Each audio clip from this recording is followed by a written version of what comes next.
to Bedhead and Breakthroughs.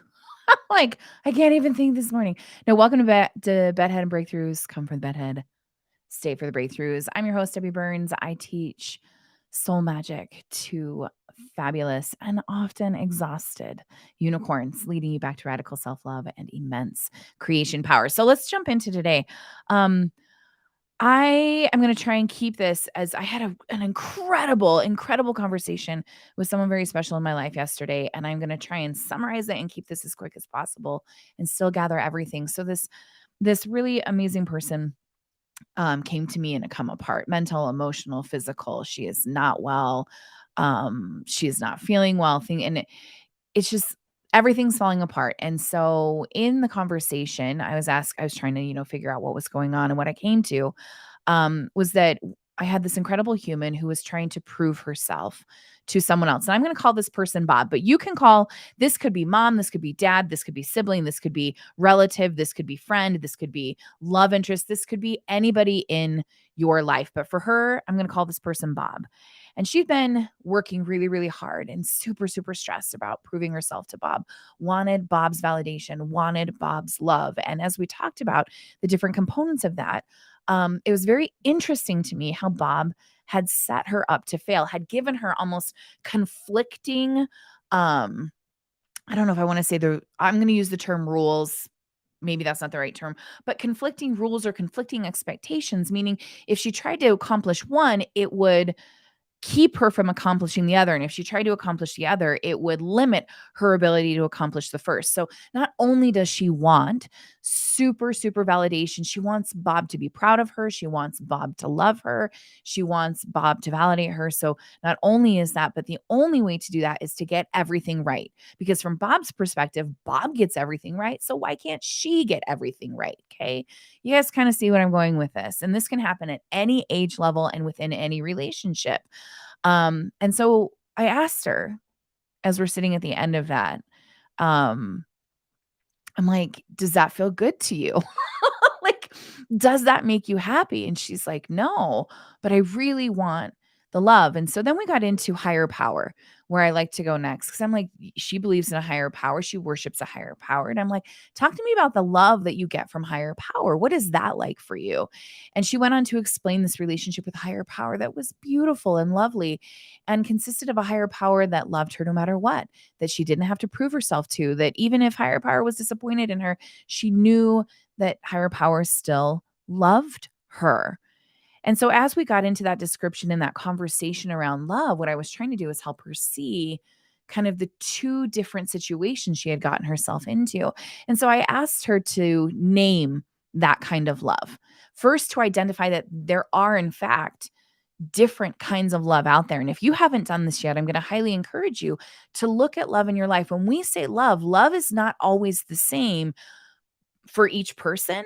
And love is not always the same, even within one person, to the many relationships that we have. Okay. Um, so it's important for us to understand within ourselves when we say love, what are we talking about? What do we mean when we say love? When I talk about love, for the most part, I'm talking about higher level love. I'm talking about that love that my friend described in higher power relationship, that is merciful, that is kind, that is compassionate, that is all encompassing, that doesn't require proving, that doesn't require you to be something that you're not or to be different in order to be worthy and deserving of said love. Okay. So there's that love. And she named that love Bubble Love, which I thought was really kind of fun. She named that love Bubble Love. And in naming it Bubble Love, I want you to picture kind of, we might think, oh, those little like soap bubbles from our youth, they're very easily popped. But I want to go a little bit deeper, because what I think is cool about bubbles is that there's, I think I'm using the right word, a viscosity to them that allows them to flex and move without necessarily being damaged. So if we take that and we apply divinity to it, we have something that can flex and move, that can change its shape, that can float and be flexible in relationship without causing damage. It's bubble love. It's all encompassing. It's light, it's free, it's airy, it's freeing. Okay. And then I was like, let's come back to this love that you're pursuing or desiring from Bob. When we look at Bob, What kind of love is Bob giving you in return? The love that says only when he's happy, or sorry, only when Bob's happy with you do you have love, and when Bob is upset, you don't have love, and when you get it right, you do have love, and when you get it wrong, you don't have love. Like, what kind of love is that? And she looks at it for a second. She goes, "Oh, that's glass love." And I also thought that was super fascinating that she would call out glass love. And I'm going to keep these because I love these terms that she came up with. Because when I look at glass love is fragile. Glass love requires you to walk on eggshells. Glass love means that you have to make sure that you are making sure everything about the glass is taken care of instead of just living your life. Because if you're just living your life and you accidentally bump into it, you could shatter that. It's fragile and it's easily shatterable. And not only when it shatters, not only does it shatter, but when it does, it cuts. When glass shatters, it cuts.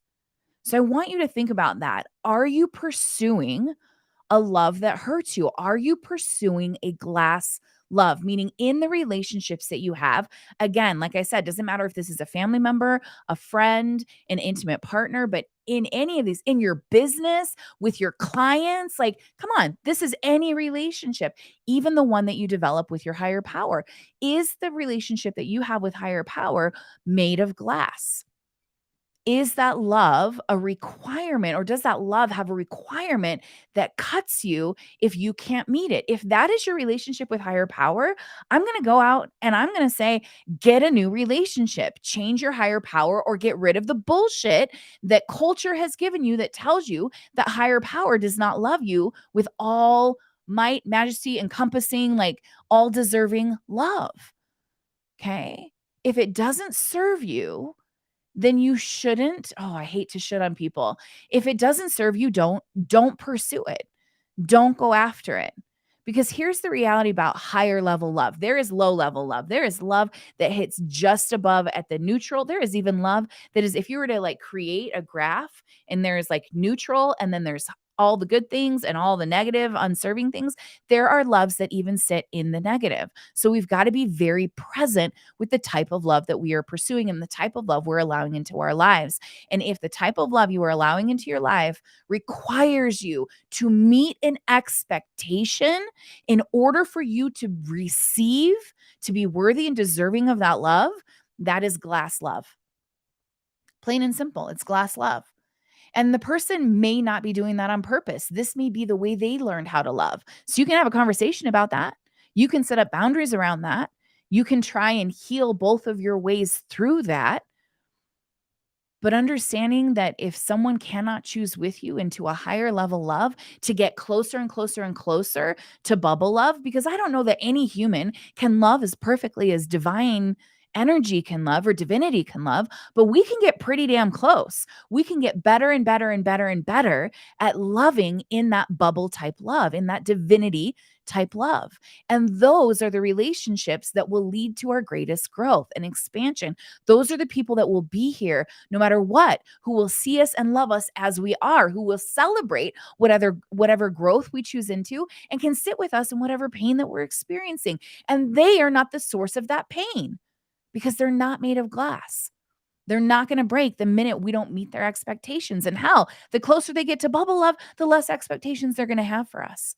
So anyway, that was the conversation yesterday. And team, it's led her to ulcers. It's led her to like complete breakdown within herself, not seeing her worth, not seeing her value. All she can see is, does Bob love me or does Bob not love me? And I can't let Bob be upset with me. I can't let him be upset with me. So I got to fix this. I got to fix this. I got to fix this. All the while she's killing herself. So it's hard. It's sad. But I want to ask you, what kind of love are you pursuing and does it serve you? That's the question of today. What kind of love are you pursuing and does it serve you? And if it doesn't serve you, it's time to get rid of that love in your life because bubble love, oh my gosh, bubble love, way more delicious, way more powerful than any glass love. And I get it. I just want to say I get it. When we start talking about releasing glass love from our life, I want you to know that I get how hard and painful that can be because we've been taught that if that goes, there's nothing left.